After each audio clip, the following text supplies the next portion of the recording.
Hello and welcome back to another edition of Viper Bites Primetime Previews heading into week number 17. And we have another big time matchup here in the NFC North. We have the 7-8 Minnesota Vikings who are still alive in that NFC wild card. They are, like I said, 7-8, one game back of San Francisco and Philadelphia. They are tied with the Saints and the Falcons. There's plenty of movers and shakers going on there. But the one thing that we know, their opponent, the 12-3 Green Bay Packers, they are sitting atop the NFC and hoping to kind of maintain that positioning and get that first round bye in the playoffs.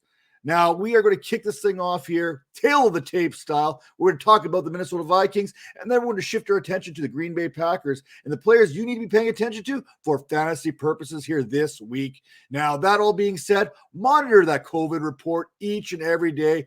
Things are changing. CDC, NFL, new guidelines are coming out almost daily here right now. Just because a player tests positive today doesn't mean he's not available on Sunday. So make sure we're paying attention here as the week progresses. Now, with that all said, let's turn our attention to the Minnesota Vikings and Kirk Cousins. Now, if you wish, you really wish something into existence. Really wish. Will it come true? Now, for example, this is a great matchup for Kirk Cousins as the Packers are allowing 21.41 fantasy points per game over the last 4 weeks. But, as Lee Corso would say, not so fast. This is still a prime time game, and this is still Kirk Cousins, making it hard to trust him, especially in your fantasy championships this week. Now, I give Kirk Cousins a bigger hard time as anybody when it comes to prime time. Him and Andy Dalton are pretty much on my no-fly list for starting positioning. But listen, in Kirk Cousins' defense, he comes into this one as the QB9 on the season with 285.44 fantasy points. He comes in here ranked 8th in passing yards, throwing for 3,971. He's averaging 7.4 yards per attempt, and his 30 touchdown tosses, that ranks 7th amongst all quarterbacks. That's 3 less than MVP candidate Aaron Rodgers, while only tossing 7 interceptions along the way. Now, hey, the Packers, the Vikings, they already met once before here. And the last time they met, Cousins, when he faced Rodgers, it was Cousins who produced. Actually, they both produced, but you know what? Cousins, he threw for 341 yards, 3 touchdowns, while the Vikings pulled out the victory. Now, I know it's fun to make fun of Kirk Cousins. Honestly, he does a lot of this on himself. He brings a lot of the attention negatively to himself. But the truth is, we need to put some respect on his name for fantasy. Now, at the running back position, Dalvin Cook, he was on the COVID IR list earlier this week, and it appears as though he has been cleared and in line to play this week. And by playing, I mean starting. However, he is still experiencing some of those after effects of the COVID. And as of Wednesday, he was missing some time due to illness, but not COVID illness, but illness nonetheless. Now, look, we've seen Cook bounce back off the injury report and dominate, but we've seen varying degrees of coming back from COVID, the post-COVID effect. Now, for example, Jalen Waddle showed no ill effect here, bouncing back here a couple weeks ago there. And on the flip side, Allen Robinson, he dropped about 10 pounds coming off of COVID. Tyreek Hill, he did not look like the Tyreek Hill that we know and love last week when he came back. Now, we do know for a fact that if Cook plays, that means Alexander Mattison probably won't be factoring in on this offense in any way, shape, or form. This Viking offense is committed to making Cook the workhouse back against the Packers, who are allowing 21.4 fantasy points per game, which is not a whole heck of a lot, but when there's only one back to get that fantasy production, it's much better, especially if you're a Dalvin Cook manager. Now, I wouldn't expect Cook to relinquish any of this production to Madison. Therefore, you could put Cook down for that 16 type fantasy points to 24 fantasy points, in my opinion, here heading into week number 17. Now, despite playing only 11 games, Cook, he's still the RB13 on the season and is a must start whenever he is in your lineup. Take the decision making out of it completely. In week 11, Cook had 115 yards from scrimmage plus 1 touchdown on 25 touchdowns against his very same Packers defense.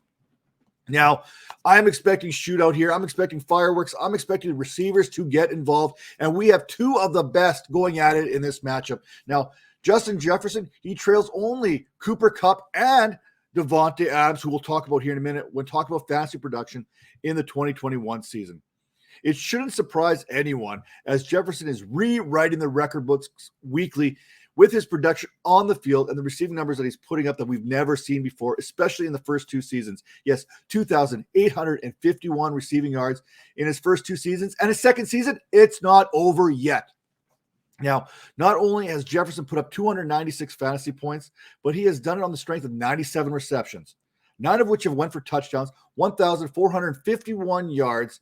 And this week, he faces Jair Alexander, and a Packers defense over the last 4 weeks has allowed 31.7 fantasy points per game to the receiver position, which has been the 12th fewest. Now, I mentioned Alexander because he is one of the best shutdown corners in the league. However, he is coming off the IR, and I think this is a matchup that Jefferson is going to be able to exploit this week.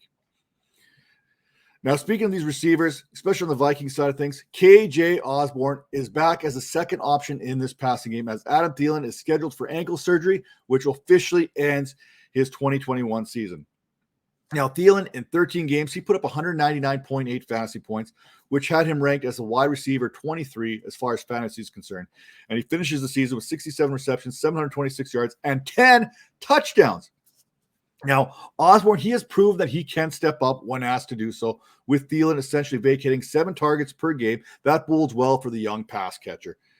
Now, Osborne has produced 135 fantasy points thus far this season, has him ahead of guys like Odell Beckham Jr., Antonio Brown, Russell Gage. For Osborne, the upside is enough for me to pencil him in as a solid flex for my fantasy football championship contending rosters this week, and he should be viewed as a wide receiver 3 with high upside this week.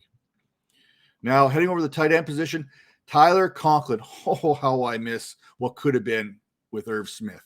What could have been Irv Smith.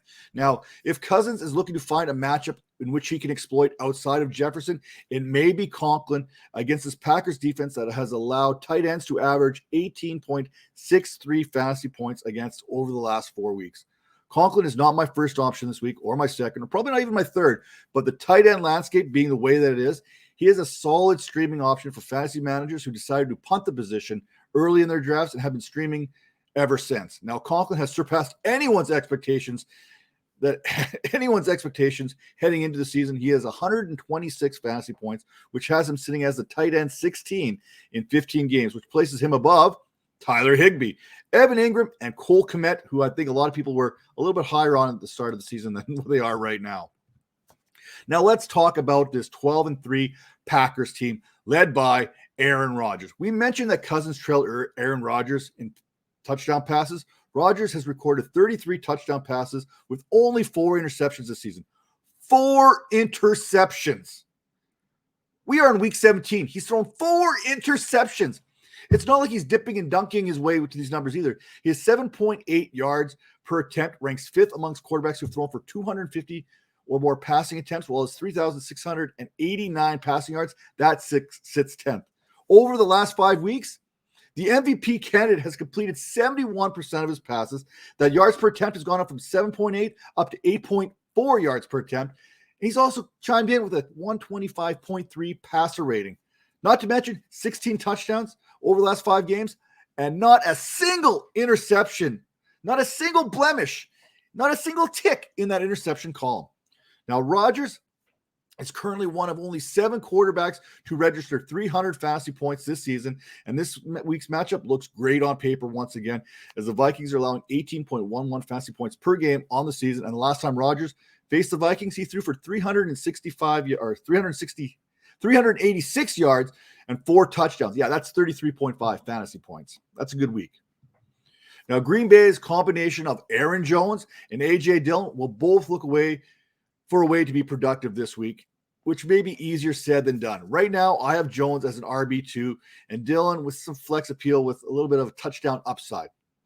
Now, over the last 4 weeks, the Vikings are allowing opposing backs to produce 19.73 fantasy points per game. Splitting that number between Jones and Dillon, it doesn't look great on paper for either one of these backs. Now, that number itself may not be a full indication of how good this Vikings run defense is, because their pass defense has been abysmal most of the season. Now, it's not like Jones has been tearing it up on the ground either this season. 723 rushing yards. That ranks 21st amongst all ball carriers. Good thing we value pass catching backs in fantasy football, especially PPR. 59 receptions, 361 yards, 6 touchdowns. Those 6 touchdowns are 2 more than he has on the ground. He's got 10 total and 6 of them through the passing game. Now for Dylan, the PPR upside is limited with Jones in the lineup. Still, though, Dylan is the RB25 this season, and from weeks 9 to 12, it looked like he may be carving out a larger role in this offense after putting up 13 points in all 4 contests while showing some pass-catching ability in that period. Now, pass-catching ability, you cannot start or end a conversation without talking Devante Adams, who is lockstep with Justin Jefferson as to see who is the second option, the second best wide receiver in fantasy, because neither one of them is going to catch Cooper Kupp. Let's be honest with that right now. I'm looking at this week's game as one of those old Larry Bird, Michael Jordan, McDonald's horse commercials from the 1980s. Anything you can do, I can do better. Now, I'm looking for this, like I said, explosive offense. I'm expecting Devante Adams to go off. I'm expecting Justin Jefferson to both go off here this week. I mean, Minnesota has been one of the most generous teams all season in terms of surrendering fantasy production to wideouts, having allowed 2,822 yards and 17 touchdowns to date. That's 41.74 fantasy points per game. And Adams, well, he's been producing all season. Adams sits second in receptions behind Kupp, third in yards behind Kupp and Jefferson, third in touchdowns behind Kupp and Mike Evans. Now, there was a route last week that really stuck out to me when I watched the Vikings tape, and that was that Odell Beckham Jr. from the 7-yard line. And I would not be surprised if the Packers have seen that route, and I wouldn't be surprised if Adams runs that at least once down in the red zone for a touchdown, of course. Now, Marquez Valdes-Scantling or Allen Lazard. Allen Lazard or Marquez Valdes-Scantling. I've been trying to figure out this battle since the preseason started. When you think you have it figured out, think again, because you don't know nothing. Let's be honest here. With MVS out last week, Lazard stepped up and looked every bit the part of the wide receiver too. The week before, Valdes-Scantling, 5 receptions, 98 yards, leading all Packers receivers against the Ravens. One still has to believe that Valdes-Scantling is the preferred option thanks to his speed and his separation ability, but these two continue swapping roles each and every week, and it's been frustrating for fantasy managers so far. Of note, heading into this one, on Thursday, Valdes-Scantling was officially activated from the COVID IR list, clearing his way to return for this primetime matchup. Now, I guess we are at the Mercedes Lewis portion of today's show, in which we need to talk about the tight end position for the Packers. Minnesota ranks 10th in terms of fantasy points against the tight end position this season, and Lewis isn't exactly a world beater when it comes to fantasy production. That said, Lewis is also put on the COVID IR list earlier this week. Maybe this clears things up for the young Josiah DeGuara to step up and have an extended opportunity in this Packers offense. With that being said, make sure you head over to fantasypoints.com. Get that subscription today. Give a good old-fashioned thumbs up. Hit that subscribe button right here on the Vipers Network. And if you're listening to us on Spotify, Anchor, Apple, whatever that may be, whatever platform that you're listening to, make sure to rate and review. And again, pass the word along. Hit me up on Twitter at Matt Donnelly FF, and I will get those starts and sits, those trade questions. We're heading into the dynasty aspect of the fantasy football season, so make sure to hit me up each and every week, every opportunity. I am there for you to help you win your leagues. Till next time, take